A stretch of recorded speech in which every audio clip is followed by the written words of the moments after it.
കൃഷ്ണൻ ഗോവർദ്ധനമല ഉയർത്തിയ കഥ നിങ്ങൾക്കറിയാമോ? കൃഷ്ണന്റെ ജന്മസ്ഥലമായ വൃന്ദാവനത്തിലെ ജനങ്ങൾ മഴയുടെ ദേവനായ ഇന്ദ്രനെയാണ് പൂജിച്ചിരുന്നത്. ഇന്ദ്രനെ തൃപ്തിപ്പെടുത്തുവാൻ എല്ലാ വർഷവും ഇവർ പൂജ ചെയ്യുമായിരുന്നു. എന്നാൽ നമ്മൾ ഇന്ദ്രനെയല്ല പൂജിക്കേണ്ടതെന്നും ഗോവർദ്ധനമലയെയാണ് പൂജിക്കേണ്ടതെന്നും ഗോവർദ്ധനമലയാണ് നമ്മൾക്ക് ശ്വസിക്കാനുള്ള വായുവും മഴയും ഒക്കെ തരുന്നതെന്ന് കൃഷ്ണൻ അവരോട് പറഞ്ഞു. ഇതു കേട്ട ജനങ്ങൾ ഇന്ദ്രനെ പൂജിക്കാതായി. ഇതുകണ്ട് കോപിഷ്ഠനായ ഇന്ദ്രൻ ജനങ്ങൾക്ക് ശിക്ഷ നൽകാൻ തീരുമാനിച്ചു. അങ്ങനെ ഇന്ദ്രൻ പേമാരി സൃഷ്ടിച്ചു. നിർത്താതെ പെയ്യുന്ന മഴയിൽ ജനങ്ങളും ഗോക്കളും ആകെ വിഷമിച്ചു.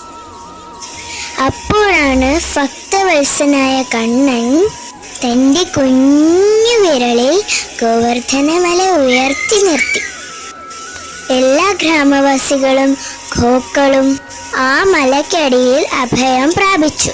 7 ദിവസത്തോളം പേമാരി തുടർന്നു. അപ്പോഴും കണ്ണൻ അങ്ങനെ തന്നെ ഗ്രാമവാസികളെ സംരക്ഷിച്ചു. കണ്ണന്റെ ശക്തി മനസ്സിലാക്കിയ ഇന്ദ്രൻ കണ്ണനോട് മാപ്പപേക്ഷിച്ചു. പിന്നെ ഗോവർദ്ധനമല പൂജ ചെയ്യാൻ തുടങ്ങി. ഇപ്പോഴും ഗോവർദ്ധനമലയെ പൂജിച്ചു കൊണ്ടിരിക്കുന്നു.